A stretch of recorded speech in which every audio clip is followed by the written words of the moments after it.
What's up, AU hackers? Welcome to the C.S. Joseph Podcast Premium Edition. I'm your host, C.S. Joseph.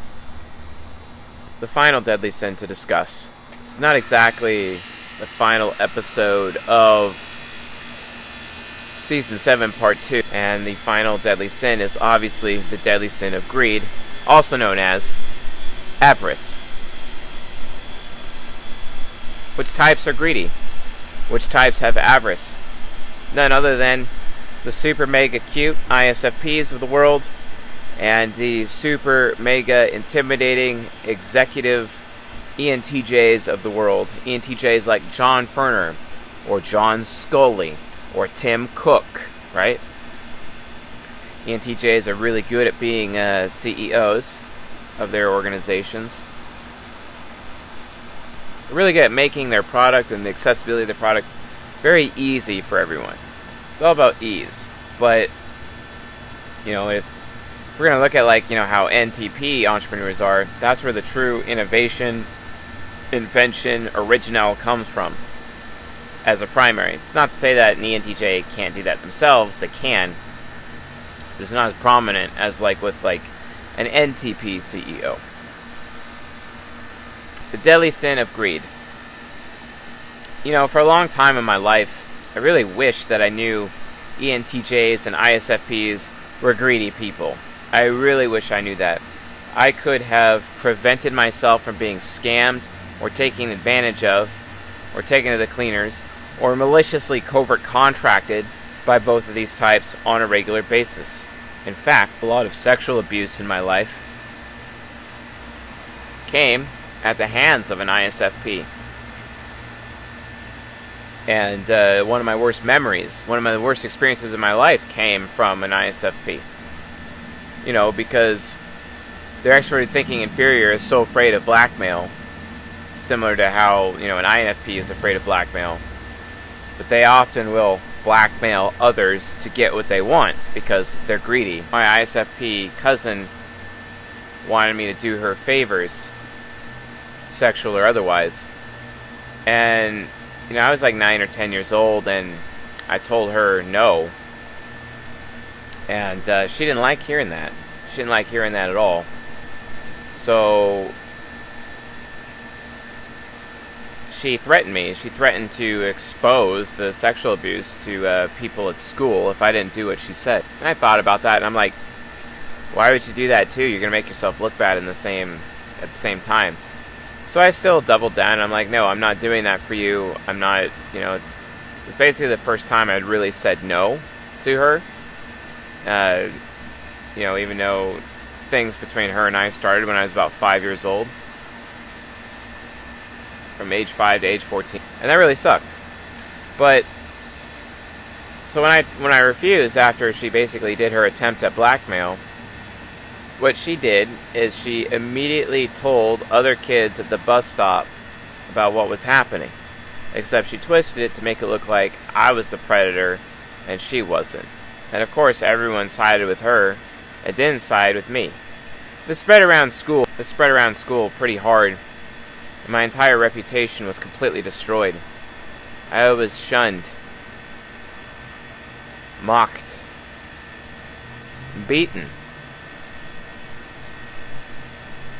Thank God this happened when I was in 4th grade because I only had to deal with because in 5th grade I ended up changing to a different school, and then also in 6th grade it was middle school, and then I ended up not going to the same school that she went to because she was 2 years older than me, and I ended up going to a different one. So that rumor spread around real hard. Destroyed my reputation, destroyed all of my relationships, and basically until I was in high school, I was a complete loner. Luckily, by the time I got into high school, people had forgotten what had happened. And me going to a different middle school, all the kids that knew of the rumor ended up going to the other middle school within the community. Well, I went to one where I didn't even know anyone there. So I was able to kind of get through middle school at the same time. Situations like that, I think, being homeschooled may have been a better decision. You know what I'm saying? Way made a better decision. Greed. Greed can do some really effed up crap to people. It really can. I remember talking in the Cognitive Transitions episode for ENTJs, talking about how they often get stuck in this cycle where they're treating people like machines and not even considering the humanity of other people because they barely consider the humanity of themselves. And that can suck. That can really, really suck. Like, if they're an owner of a business, they create a standard operating procedure and they expect other people to follow it. But because they didn't account for the human aspect, it's almost as if they're like the slave driver or having insanely high expectations. And just because they themselves could do it does not necessarily mean other people in their employ can do it as well. It doesn't mean that. And that's really frustrating to me. Like, entirely frustrating to me. So greed is a huge problem. Greed is also a huge problem for them because they can be easily taken advantage of. Just like Qui-Gon Jinn, as played by Liam Neeson in Star Wars Episode 1 says, greed can be a powerful ally. And when it comes to ISFPs and ENTJs, one of the best vectors with which you can social engineer them is by taking advantage of their greed. Flash a bunch of money at them, flash a bunch of status at them, imply or even directly tell them that it could all be theirs too, and then they just kind of fall for it. And then they just kind of, they'll almost do anything at that point, especially the younger they are. The younger they are in their life. A lot of people aren't really aware that they have that huge, huge weakness. And it continues. I've lost jobs over their greed. I've lost family over greed. I think the greed of this particular dyad has probably destroyed my life more than the other deadly sins. I think between the deadly sin of lust and the deadly sin of pride and the deadly sin of greed, those three deadly sins have destroyed my life the most, with greed probably being number one, I think. Probably another one. It's kind of like, it just takes me back to the parable of talents. The person who has very little, even that will be taken away from him. And that's a huge problem. That's a major concern. And for me, I really struggle with it. I really struggle being around greedy people. But of course, all Crusader types do that with ENTPs and ISFJ types, Envy types. They do it the worst to people. It's one of our worst hang-ups, so watch out for that. So, greed comes from the body temple. It comes from the ISFP ENTJ dyad within the body temple. The body temple is the most concrete temple. The body temple is the body temple that is all about introverted sensing. It's also all about a legacy. Producing legacy and leaving something behind is everything that the body temple actually is. There's a lot of examples of greed out there. It's very easy to just point the finger at corporate greed. For example, this is an iPhone right here. Hell, I'm filming this on an iPhone. And iPhones recently, there's this huge court case against Apple because, and this is on Tim Cook's watch, he's an ENTJ. Apple had this problem where it's like, hey, we're going to make your batteries degrade from a software point of view and then reduce their performance so that people are more encouraged to upgrade their phone every year, or at least every 2 years basically, because the performance of their iPhones go down, which in my opinion is criminal and theft to a point. And it became a multi-trillion-dollar class action lawsuit against Apple. Who knows if it's been settled or if it's still ongoing? I have no idea. But that's an example of corporate greed ruining people's lives. There's also tons of other examples of corporate greed that end up destroying the ecosystem. And that's the thing. The body temple is about legacy. It's about the most concrete, which means it's often about the earth. The earth itself is often, manipulating the earth is expert sensing, but the earth itself represents introverted sensing. So oftentimes greed from this dyad ends up destroying the ecosystem, ends up destroying the environment that we live in. So greed continues to be a problem. It's a problem everywhere. It's that pirate perspective of take what you can, give nothing back. And if you look at and what are the pirate types? The pirate types are the wayfarers: INTJs, ESFPs, ISFP, ENTJ, and the greed dyad. They're half the wayfarers. Now, the pirate types are all about take what you can, give nothing back. Well, INTJs and ESFPs do that because they're looking for the accolades to get them reverence, to get them that deep respect that they're seeking in their life. Deep respect is everything to them. Whereas ISFPs and ENTJs, it's not about deep respect. It's actually about finding purpose in their achievements. Because from their perspective, they can't live with themselves unless they are achieving, and achieving constantly. It's all about achievement. It's all about harnessing that creative force within, and taking that creative force forward and creating something magnificent that is left behind that people would potentially, they'd remember. They'd remember it indefinitely, right? Because ultimately, an ISFP and ENTJ, out of all of the 16 types, they want to be remembered. Remembrance is everything to them.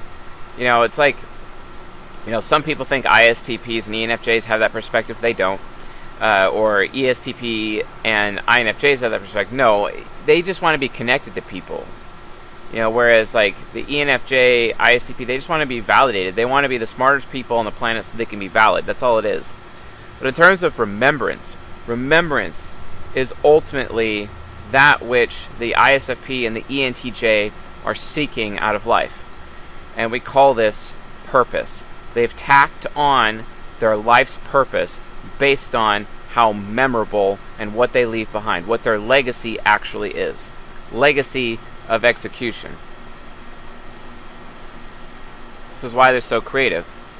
Creative in terms of systems, or creative in terms of manipulating the earth and bending it to their will.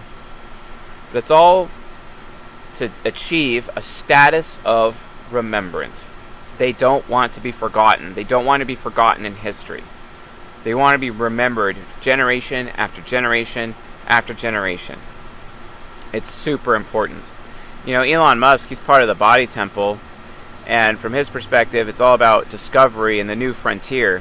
And yeah, he'll be remembered for that, but it's not as high a priority for him. It's really not. It's not about him making his mark or leaving an impact here on the earth or here on humanity. That's what ISFPs and ENTJs are all about. ISFPs, they make such beautiful art. I especially love ISFP musicians or ISFP painters or drawers or sketch artists. I love their paintings. I used to have this ISFP in my life. She painted me the most beautiful paintings. They've been since destroyed, and I regret that they are destroyed. I miss those paintings, and I absolutely love them. There's this other ISFP I know who is in the community, but she went to school in Korea, and she ended up marrying a Korean fellow and then brought him to Europe. But because he didn't really have that much of a connection to his homeland, she would paint him paintings that would remind him of Korea, basically, and then made a very Korean home for him, basically, and she learned about the aesthetic and the art of Korea, and then made a very Korean home just for him, so that there'd always be some Korean aspect, for him whenever he would return home from work, even though he's working in Europe, etc., in a non-Korean society. And I find that absolutely beautiful. It's it makes sense too. The ISFP archetype is my natural, they're my bronze bearer, they're my natural relationship. It's where I could be myself the most with an ISFP. I can't really be myself with an INTJ as much. I kind of can, but not as much. Always kind of have to have looking over my shoulder every now and then. But with an ISFP, I never have to do that, which is pretty cool. It's pretty cool. Most people think that when it comes to relationships, when you're trying to be yourself, it's all about being yourself with those particular people. But that's not really how it works. Golden pairs, you can't really be yourself as easily as you can in the natural relationship. That's why it's natural, because you can be in your most natural state. And like from a masculine and feminine relationship perspective, women, women size up men kind of like people would size up a business, basically. But men size up women in terms of like art. And to me, an ENTP archetype out of the 16 types is the biggest appreciator of art out there. I love art. It's everything to me. It is beauty incarnate, and to me, ISFP women are beauty incarnate. They are the apex of the work of art that is women, basically. Every now and then an INTJ can trump them, which is pretty cool. Every now and then an INFJ can trump them as well, with their own unique aesthetic. But I really enjoy just how artistic and how beautiful, and how they are like the arbiters of beauty. ISFP women, for example. Why is this relevant? It's relevant because it's just an example of how they are the harbingers of beauty, the arbiters of beauty to a point. Well, I guess maybe I'm more of an arbiter of beauty because I'm the one judging the beauty. Beauty is most appreciated in the eye of this beholder and other ENTPs like me. And so because of that, we have that super high appreciation, but their art, the ISFP's art, is their legacy. It is how they are remembered. It is how they achieve their status. By leaving a piece of art that just causes people to think, that causes people to wonder, and that wondering goes on generation after generation after generation. Even to this day, ancient paintings, like the Mona Lisa, for example, are held in such high esteem, and still people are baffled by these paintings. Vincent van Gogh, for example, Claude Monet, Rufino Tamayo, Picasso. And it requires an insane amount of mastery, for ISFPs and ENTJs to be able to reach these highest heights of achievements and highest heights of status, so that they would be remembered. And being remembered is literally the source of what they seek the most out of life, which is ultimately purpose. Because from their point of view, without purpose, there's no point in living life. Not only that, if these two types do not have freedom to explore or use their discovery origin from their shadow dyad to find what their purpose actually is, to find what it is that they can actually achieve, they basically give up on life. And it's one of the saddest things I've ever seen. I had a sexual relationship with an ENTJ woman. She was very fantastic, very beautiful, and very odd story because she was a coworker of mine, and one day she just straight up asked me out. And she took me to dinner, ordered me steak tips, told me that I need to tell her everything about psychology and all these things. And I obliged. I had steak tips; they were wonderful, and I told her about psychology. And she was like 11 years older than me at the time. This is just after I had split up with my now ex-wife, my ESFP ex-wife. And it was a fascinating situation because like her art was like the art of business, like, and she was a business owner, and she was a contractor, and she was contracting out for various health institutions and helping them handle their data, give a better internal customer experience, and ultimately a better patient experience, because she was a registered nurse as an ENTJ, and she just wanted to make the system better because she could see how the system was poorly managed, poorly formed, poorly run, poorly funded, and it was creating bad experiences for patients everywhere within hospitals throughout the United States of America. And she really cared. She was very sympathetic towards these people.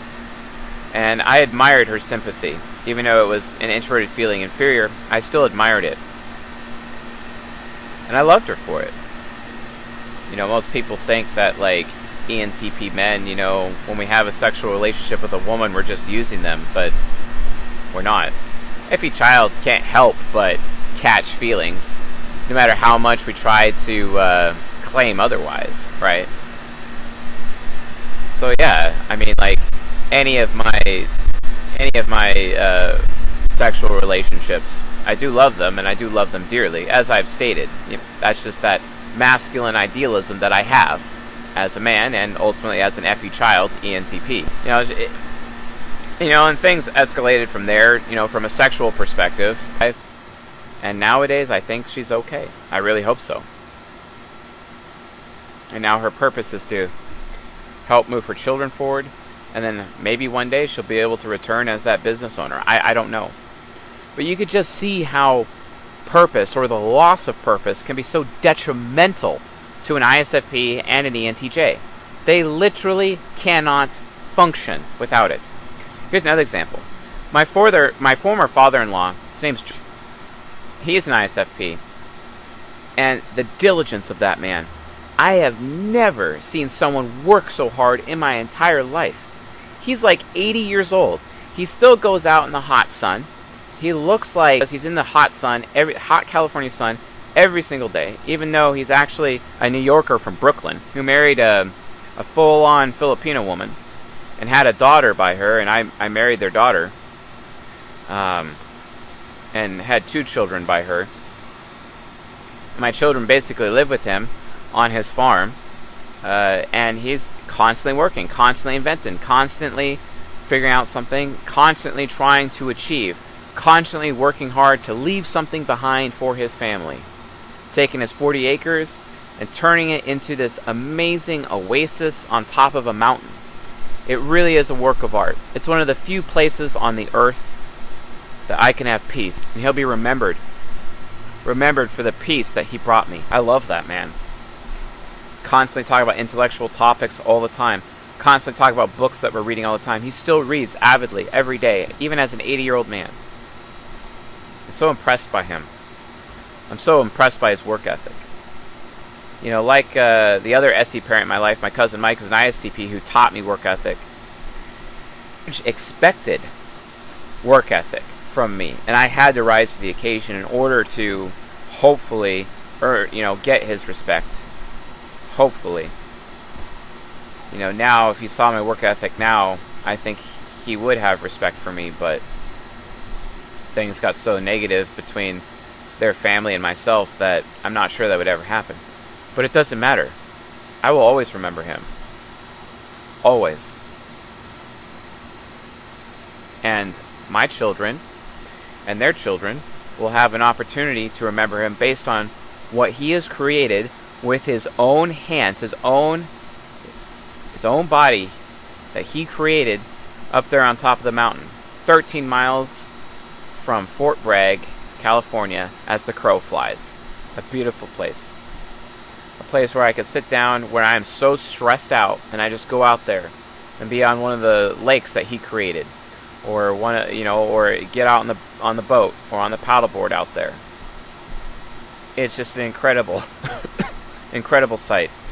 There's no light pollution. You can see basically the entire galaxy, for whatever you can see from that position on the Earth. At his home, you can see 360 degrees around you. You can even see the ocean from the mountaintop. It is absolutely incredible. And being there was always a privilege. Gosh, it makes me so sad that someone lied to him and said that I was a culprit in a particular family drama, and he thinks to this day, or believes to this day, that I was that person, that I did that drama. It wasn't me. But it doesn't matter. I can take the hit for the sake of peace. I love him that much. And I've always been so thankful to have him in my life. Him expecting more from me, expecting a better work ethic from me. And he was always there for me whenever I asked. He's a good man. He's also always called me and held me accountable. I've always enjoyed his accountability. His FI hero, having sympathy for me, but enough sympathy to be willing to take time out of his day to call me and be like, hey, you're not thinking about this right, or hey, you're not working hard enough, or hey, what are you doing? And it's that kind of challenge, I always looked up to him as a father figure. He really helped me get through my 20s in more ways than most people can realize. And that's the level in his art, and his art will live on. His art will live on through my children, as my children will have the opportunity to inherit what he's created. And I will make sure that they go out of their way to preserve it and respect it for all their days, and their children will as well. Because what he created out there, the art of that environment that he changed, that he adjusted, that he preserved, that he created with his own two bare hands, to honor his legacy, as that is our responsibility as his family. I may be the father of his grandchildren, but I will still always respect that for the rest of my days, no matter what. But guess what? He's still pretty greedy. He made some decisions in relation to his business, and when he was younger, way greedy about it. But since he's older, he's more on his living virtue side. He's being very altruistic or generous.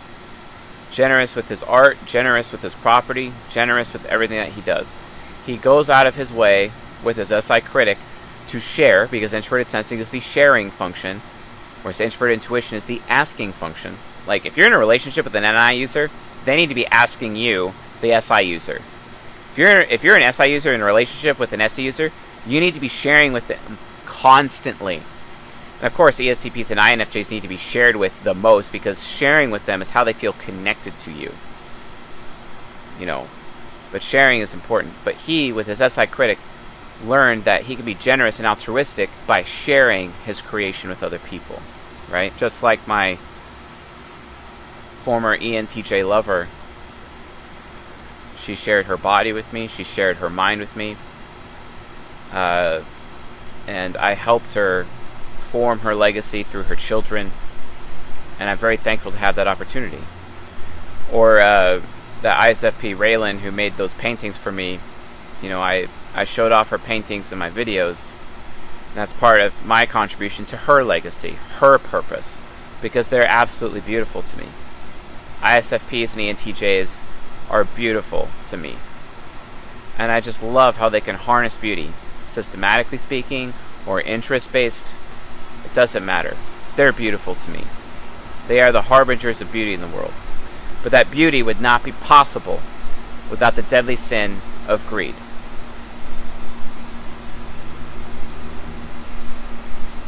In order to produce, they must also consume. In order for them to be capable to have the freedom of being able to produce beauty in the world, to produce art in the world, they need to take.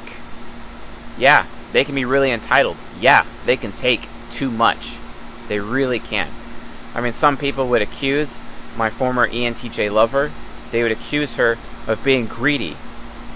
Greedy of, being in a sexual relationship with me, saying that's greedy. Why aren't you being devoted to your husband? Even though she got his permission. Even though this man flew across the country and shook my hand and literally thanked me for having a sexual relationship with his wife. He thanked me. He shook my hand. I'll never forget that. Because he's like, I'm not always there for my wife. I'm taking care of our children, handling, his own business, his own things, while his wife is traveling around the country, doing job after job, being an entrepreneur, gaining achievements so that she can produce a legacy for her children, so that she can be remembered. And he thanked me. That's the kind of support that, people just can't get. They just can't get. And she had that support. So I honor him too by being thankful.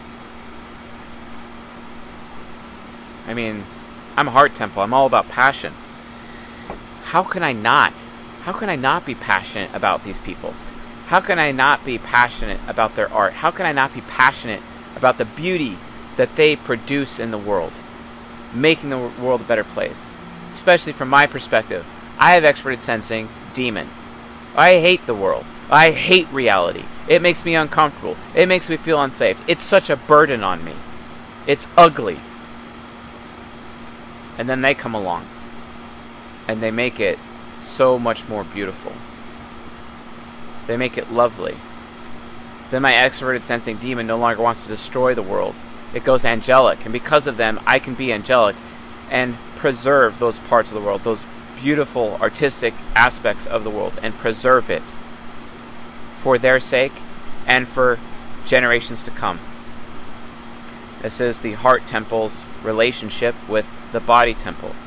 The heart temple will fight wars over preservation of that beauty, or fight wars so that let freedom ring, and let it ring from the effort and the passion and the fire, the burning fire of the heart temple, so that the body temple can at last have its freedom to create and bring beauty within the world and leave it behind. I love these people, and I always will. You know, she may hate my guts. I don't hate her. I don't hate her at all. I was happy to have her in my life when I did. She got caught up with a bunch of my haters, and then she broke things off with me. She didn't want to have anything to do with me. But the little amount of beauty that she gave to me personally in my world, you know, it just motivates me to keep going. No matter how shitty my life gets, no matter how hard my life gets, I can get up in the morning and know that it's still worth it, because there really is beauty in the world, and it's because of this dyad, folks. It's really because of this dyad. And that's why I feel it is my responsibility to honor them, even within the context of this particular lecture and this particular episode. Because I am just that grateful. My FI Trickster, with whatever gratitude it can muster, I am that grateful. Even this cigar, it's a piece of art. It is art. No one consumes art more than an ENTP or an ISFJ, after all. Beauty is literally the number one thing that cures my personal depression. It is something that brings me, my cognitive origin, satisfaction in life. And these people brought me satisfaction in various ways, sometimes in a negative way, sometimes in a positive way. Yes, they're really greedy. I remember these people being mega entitled, very selfish, to the point where it really bothered me, to the point where it caused conflict, to the point where I would call them out and hold them accountable.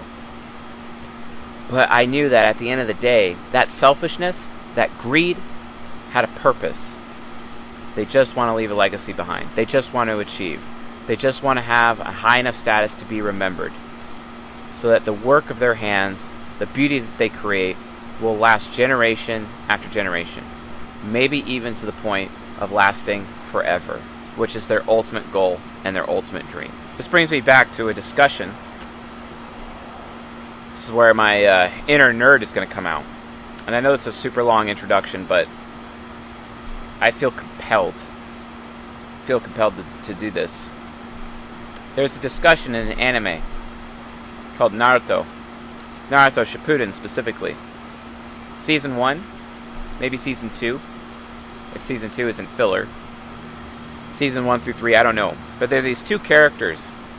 They're in the terrorist organization called Akatsuki, and which basically means daybreak or dawn. They would wear these black robes with clouds on their robes, clouds that were blood red, talking about the rain of blood, the tears of blood over the hidden village in the rain, in this ninja world created by Kishimoto, who I maintain is likely an ISFP or an ENTJ. I'm not sure, but I'm very confident that that's his dyad, the creator of Naruto. I could be wrong though, so that's more of an opinion. I would like to state that. But this dyad, there are these two characters, and one of them is Deidara, and the other one is Sasori. And they're constantly debating each other all the time, debating about art. And Deidara's perspective is that art is something beautiful that you create in the moment, and it lasts in that moment. So Deidara's perspective, he's a bomber and he creates bombs, and his art, and sometimes he makes like these clay bombs, and they're always like an animal, or like they're these little artistic pieces, but they explode, right? Because he's a bomber. But he's like, hey, great art, it's there for a second, then it's gone just as quickly, and then the memory retains, and that's what art is all about. Whereas Saucery, his partner, his point of view is art is something that lasts forever. I'm here to tell you folks, both apply. And those two perspectives are ultimately the perspective that ISFPs and ENTJs have. Both simultaneously, in yin and yang equilibrium. And it's so interesting to see how brilliant this anime demonstrates that. It's fantastic kind of how in our fictional stories as humans, these archetypes come out. A lot of you give me crap about smoking cigars. I'm just enjoying art. Everyone thinks I'm addicted to tobacco. I'm not. I could put a cigar down for weeks and I wouldn't care. I'm just enjoying it. It's me exploring my lover archetype. Stop being so judgmental towards me. Seriously. Just let me appreciate art. Someone's got to do it. The ISFPs and the ENTJs will continue to work diligently as long as they know there's someone else like me out there in the world who are there supporting them. And I am. I very much am. I'm there for you people. I really. So whenever I have the opportunity to have an ISFP or an ENTJ in my life, I cannot help but love them. I cannot help but appreciate them. Even as masochistic as it sounds, even towards my ISFP cousin who basically ruined a large portion of my childhood. I understand her. I understand her perspective. I forgive her. I really do. I forgive her. And so should members of this audience. Forgive her. Forgive all of us, please. We're just trying to find our origin. I'm trying to find satisfaction. She's trying to find purpose. That's all they look. That's all they want. Let them have the freedom to find their purpose. But we just live in a society that takes away freedom. We live in a society that treats us all like cattle. Treats them like cattle. And they don't have the freedom to create. And then the world becomes uglier as a result. Not on my watch. Never on my watch. I love them dearly. As much as I love the rest of you dearly. Because I do. That's why I'm here. That's why I work so hard. That's why I get up in the morning. Yeah, my life purpose is to turn the hearts of fathers to their sons, and the hearts of sons to their fathers. So that we actually have the opportunity to have a legacy. Because the warning is, if that does not happen, the Creator God will strike the land with a decree of utter destruction. He will destroy His art, which is the earth. The earth is His art. He will destroy His art if we're not here as humanity to be good stewards of this art that we have. This is not me trying to be an environmentalist or whatever, but you get what I mean. We still have to show respect for nature. I mean, we ourselves as humanity, we are the Creator's treasure. We are His art. We are His legacy. That's why He gave us bodies, after all. And I appreciate that. As much as I hate reality, the Creator also brings beauty. And maybe I should just calm down and not hate reality so much. Not give in to my demon, but allow it to become angelic. And actually appreciate it. Appreciate the bees and ants and leaves. Appreciate concrete,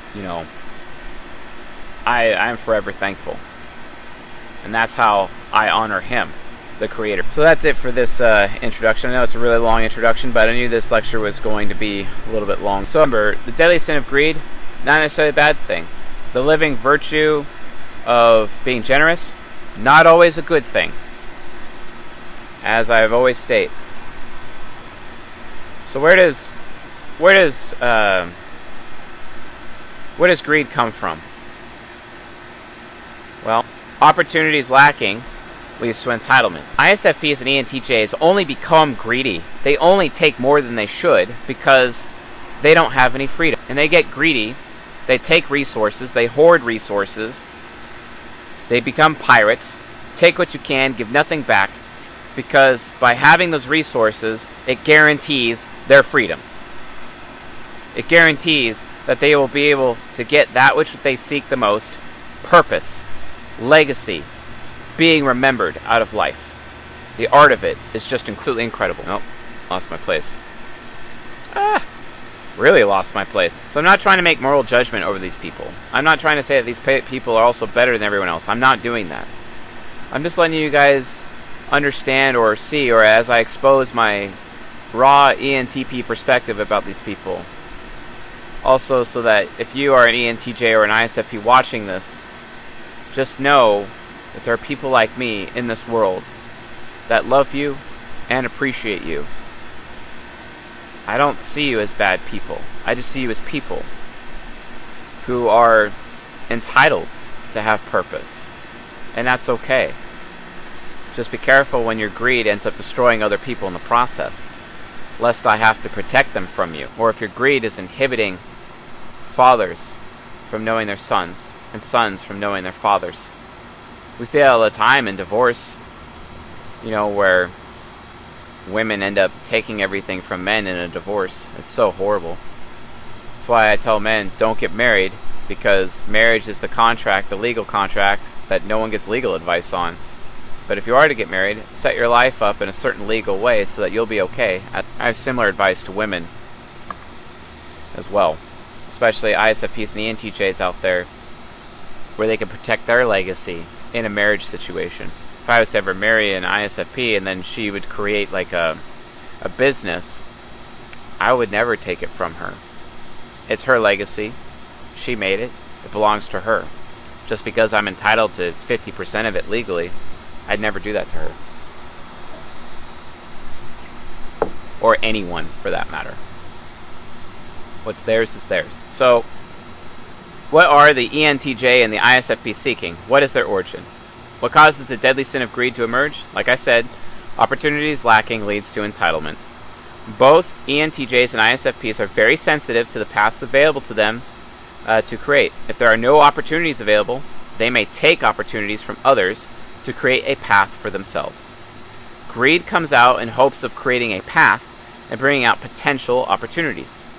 Seeking opportunities reveals the ENTJ and ISFP's temple origin, which is purpose.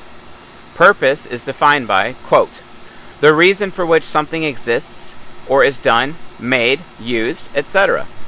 Purpose is a compelling reason to do something. ENTJs and ISFPs want to be so immersed in their craft or pursuit that there's always an outcome, an end in sight that drives them. It's kind of like when you have sex with somebody, it's like a form of death. And ultimately, that's what the body temple is all about. Achieving that legacy, but knowing death is coming. They have such a fascinating relationship with death because of that.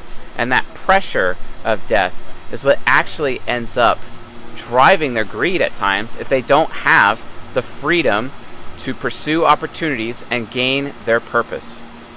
I want to take a moment and express particular thanks to Chris Taylor, my ENFP brother, who I love dearly, because he is the one who figured out that their origin was purpose, and because that he was able to help one of his very close ISFP friends with her depression and her melancholy that she has in her life, when he explained to her, it's all about purpose, and then all of a sudden like a light went on, and then all of a sudden she has a future, whereas she didn't before. And I'm very thankful that he was also able to come to this conclusion and teach me about it so I could bring it to you folks.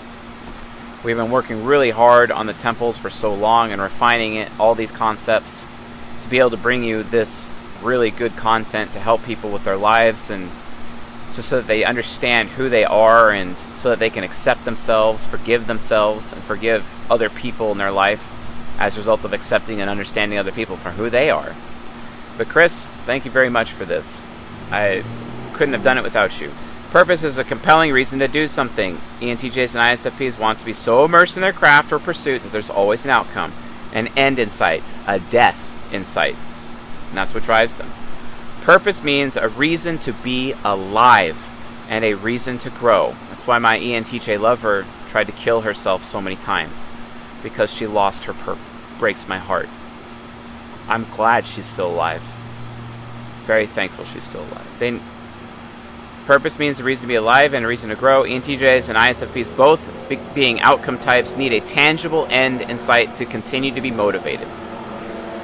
What is purpose composed of? Well, to the ENTJ and ISFP, purpose is a combination of what feels meaningful, FI, and pursuit of achievement, which is extroverted thinking. Introverted feeling versus extroverted thinking. Think about all the conquistadors and conquerors. Many were ENTJs, or legendary artists and sculptors, many ISFPs, who found their purpose through creating and conquering and having a concrete result to show for it. Like Napoleon, he was an ENTJ. If there's no end in sight, or the end in sight sucks, they'll have zero motivation. They don't even get out of bed in the morning. So let's discuss the essence of greed. What is greed? Greed is defined by, quote, excessive or rapacious desire, especially for wealth or possessions. Rapacious desire. There is nobody more rapey than an ISFP or an ENTJ. But for some reason, I find that entirely endearing about them. It makes me feel desired. And I love feeling desired as an extrovert intuition hero, as an ENTP. So also does ISFJs, the envy types. We love being desired. Greed isn't just limited to physical possessions. It expands to the ENTJ and ISFP's pursuit of achievement, accomplishment, and status. Greed appears shallow from the outside, but from the ENTJ and ISFP perspective, the pursuit of possessions and achievement is the only thing that makes them feel like a person. It's also what helps them guarantee their freedom to gather up those opportunities and gain their purpose. Just as gluttony fills the hole of identity through consumption, greed fills the emptiness of identity through their pursuits. The ENTJ and ISFP especially struggle to develop a sense of self, separate from their accomplishments. Can greed be used well? Greed provides ENTJs and ISFPs with the insatiable drive to achieve. Greedful ENTJs and ISFPs are among the hardest to deter from accomplishing their goals. And let me tell you, I never get in their way. Ever. Why should you be getting in their way? Stay out of their way. And instead, support them on their path. So let's look at the binary expressions of greed. So this is like King, Warrior, Magician, Lover. So we're going to look at the two poles, which is subjugation and complacency. So the first pole, which is subjugation, the act or fact or process of subjugating or bringing under control, enslavement, to make others submissive or subservient. How is greed expressed through subjugation? I'm going to get mine and you're going to help me, forcing others to get their achievements. Greed through subjugation reduces other people to their base utility. Extroverted feeling demon, for example, is the most likely to subjugate other people. Greed through subjugation means that whatever the ENTJ and ISFP is pursuing, the object of their pursuit outweighs the people who are helping them. This is why ENTJs often forget the human element when it comes to developing standard operating procedures in their business, for example. Making other people slaves is the height of greed through subjugation. This is interesting because the accompanying shadow pole, or the other half of the body temple, is servility. No wonder INTPs, through their servility, is the golden pair to the ENTJ. No wonder ESFJs, through their servility, is the golden pair to ISFP. This is interesting because the accompanying shadow pole in the other half of the body temple is servility, where the willingness to become a slave exists. However, subjugation isn't just for others. ENTJs and ISFPs can also subjugate themselves. As Nietzsche says, "He who cannot obey himself will be commanded." Self-subjugation still values the goal and the accomplishment above themselves. In a roundabout way, self-subjugation can be selfless. It's like how the CEO of a company is the person who puts in the hardest work. Whereas the ESTJ likes to rest on their laurels when they have the absolute highest amount of authority and power in the company they may be a CEO of, like, for example, the CEO of Amazon, Jeff Bezos. Whereas, when they end up doing less work as they get higher up and more successful, the ENTJ, the ISFP, they end up doing more work. They become even more diligent. That can lead to workaholism to a point, because that's their purpose, right? However, subjugation isn't... so in a roundabout way, self-subjugation can be selfless. So the other pole, which is complacency, and that's defined by, quote, a feeling of quiet pleasure or security, often while unaware of some potential danger, defect, or the like. Self-satisfaction or smug satisfaction with an existing situation or condition. How is greed expressed through complacency? Greed through complacency occurs when the ENTJ and ISFP either feel that 1. They've accomplished their purpose or task, 2. That they feel that they don't have a purpose at all. Greed through complacency is like the dragon who has collected mountains of gold and just sits on it for years and years. Complacent greed is similar to sloth. ENTJs and ISFPs in complacent greed can look a lot like the lust and gluttonous types, where they fill the whole of their purpose with substances and hedonistic pursuits. Listlessness and purposelessness makes ENTJs and ISFPs potentially dangerous and destructive long term. However, complacency is also where ENTJ and ISFP are most open to suggestions. They will respond best to others' suggestions and guidance while they are accessing their complacent pole. It's nice how when I'm in the presence of an ISFP, they're just so fascinated by everything they have to say, and they're so open-minded. And I share my experience with them because they love being shared with, while also providing them ideas, and they realize they can utilize me as a source with which they themselves can obtain their purpose. They themselves can obtain their cognitive origin. And I'm very overjoyed to give it to them and help them in any way possible. Let's discuss now the living virtue of generosity. What is generosity? Quote, readiness or liberality in giving, or freedom from meanness or smallness of mind or character. Generosity is a willingness to share success. Isn't that what wayfarers do? Take what you can but give nothing back, but then ultimately gather up treasure for themselves to figure out with whom they're going to share their treasure. It's often like Jolly on the Discord. Her ability to reason with people is some of the highest I've ever seen. She is so reasonable and so accepting that she'll defend me, but then she'll also challenge me if I'm being unreasonable, and helps me and my TE critic become more reasonable over time. She helps me gain wisdom. That's the power of having an ISFP in my life as an ENTP. It's very important. Generosity is a willingness to share success. This doesn't only mean sharing resources and things of monetary value, but sharing credit and social status with others.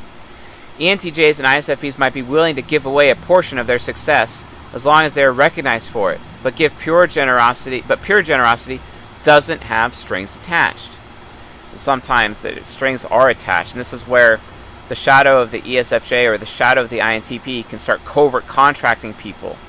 Sometimes when an ENTJ or an ISFP is being generous to you, sometimes I gotta look over my shoulder and be like, wait a minute, is there strings attached to this? Because sometimes they get back in my face and they're like, well, you owe me because I did this thing, or I gave this to you, so you owe me. And it's like, well, wait a minute. That was never, if I knew there was strings attached, I would never have accepted it for you. And that's how covert contracting can come out through the shadows of these two types. It can be dangerous. This covert contract of generosity is called out by Jesus in Matthew chapter 6, verse 2. Quote, so when you give to the poor, do not sound a trumpet before you, as the hypocrites do, in the synagogues and on the streets, so that they will be praised by people. Truly I say to you, they have their reward in full. ENTJs, and when Jesus also says, but for those of you that do it in silence, you'll be rewarded in the kingdom of heaven. There's also written, store for yourselves up treasures in heaven. I mean, there's like this thing in the church talking about how gold is nothing more than pavement. Literally, as worthless as pavement, as valueless as pavement, as used as pavement, within the kingdom of heaven. Because the real treasures that you store up for yourselves in heaven are the people. The only thing you can take with you when you die is the relationships that you have with other people. That's the only thing you can take with you, provided you're preserved by the Creator, by the elect one, as Enoch would refer to him as, also known as the Son of the Most High God. ENTJs and ISFPs who display generosity are often shrewd investors. However, they may only commit resources to people or projects they believe will grow substantially. This is usually wise. So like ISFPs, ENTJs, when you give to people, understand that, I get it, you want a return on investment. You want a good investment there. But sometimes don't forget, giving for the sake of giving also is a way for which you can derive your purpose. Don't forget that. Let's look at the expressions of generosity through the poles. The first pole, again, subjugation. How is generosity expressed through subjugation? Generosity through subjugation is when the ENTJ and ISFP force others to take their help. ENTJs and ISFPs may provide opportunities to others that the person doesn't want. They subjugate them to their generosity. Strings attached. ENTJs and ISFPs should consider whether or not their help is wanted by others, which is hard for an ISFP because of expert intuition trickster, and really difficult for expert intuition critic with the ENTJ. They should consider whether or not their help is wanted by others, and especially whether or not what they have to give is actually good for the other person. I was just on the phone yesterday with an ENTP friend of mine who took $5,600 from an ENTJ mutual friend of ours. That ENTJ mutual friend's name is Josh. He was actually banned or left the Discord server recently. I keep telling Josh to stop giving money to people. He's so sympathetic and he cares so much. But then afterwards he feels bad about himself that he's given so much and they're not even giving back. And I made it very abundantly clear to this ENTP, stop taking money, contribute in different ways, or have him, Josh, contribute to you in different ways and pay back every cent. And he is working hard to settle that debt to this day. Luckily for him, there's no interest on it. The second pole, complacency. How is generosity expressed through complacency? Complacent generosity is careless generosity, like throwing pearls before swine. It is giving either one to something that has no chance of growing, which is a curse. A curse is defined by when you give something and you get less out of it than what you put into it. A blessing is when you give something or invest in something and you get more out of it than what you put in. That's a blessing. Okay? 2. The ENTJ and ISFP may give money to a person or institution when what they really need is the ENTJ's or ISFP's vision and values, their principles, their systems, their ways of doing things. Money is so cheap and doesn't actually mean anything. When the ENTJ shouldn't give $1 million to an organization, the ENTJ should volunteer at the organization and change it fundamentally from the ground up so the organization is a well-oiled, well-greased machine and is actually more productive and increasing their productivity. That's a better thing, instead of just giving money to potentially unwise people who would just run it in the ground. And then the ENTJ and the ISFP feel bad about themselves after the fact. Wow. The second form of complacency is akin to throwing money at a schizophrenic, hoping it will solve their madness. But hey, at least I was generous. So that they can walk around being like, I have the achievement of being generous.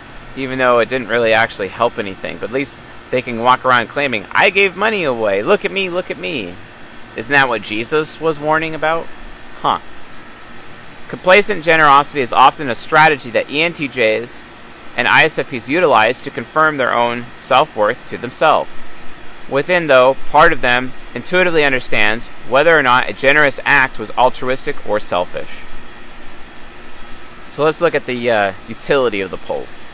Subjugation and complacency are still integral parts of their origin of purpose. ENTJ entrepreneurs are often bosses and they need to subject others to the overall vision to get things done. Productivity. Leadership requires efficiency, delegation, obligation. Subjugation accomplishes all three. This is where it's like not necessarily a bad thing. And complacency.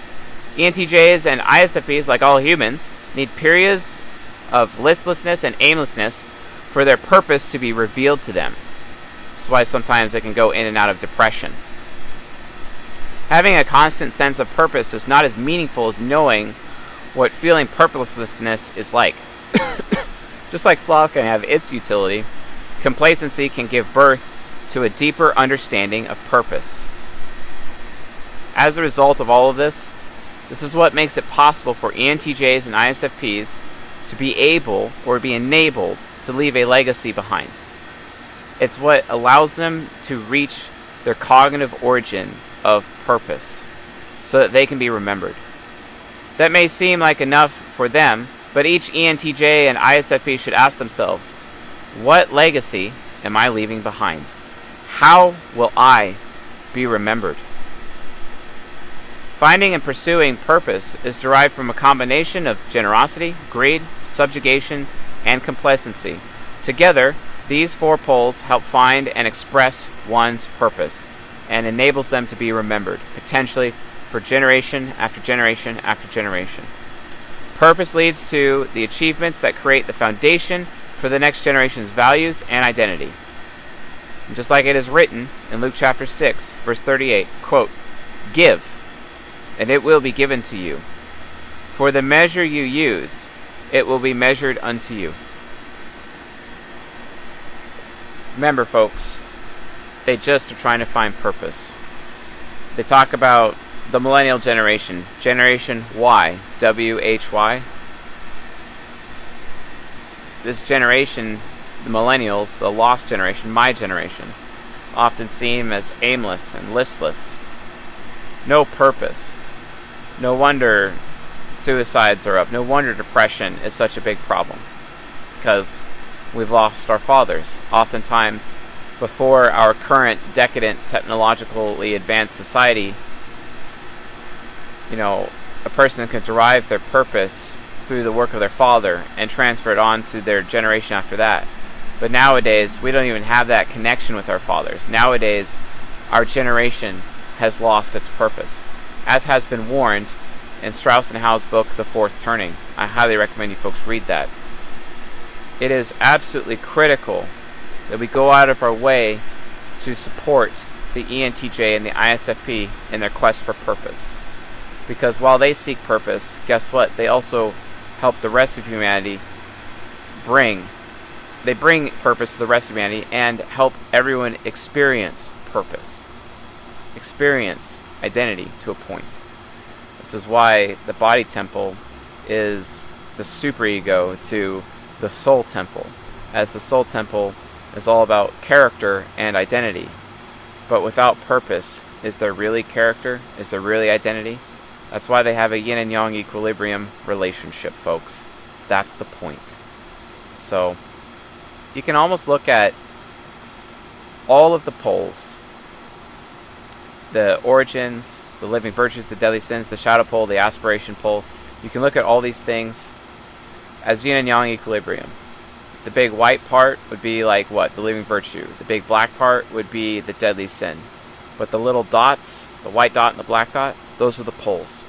And the entire system of that yin and yang equilibrium produces the cognitive origin, that which we all seek. And for the ISFPs and the ENTJs, it is purpose, for the purpose of being remembered. Thanks for watching and listening, folks, as this concludes the Deadly Sin Lectures for Season 7, Part 2. I love you all dearly. Thank you for being members of my audience, and thank you for giving me purpose as well. With all that being said, folks, I'll see you guys tonight.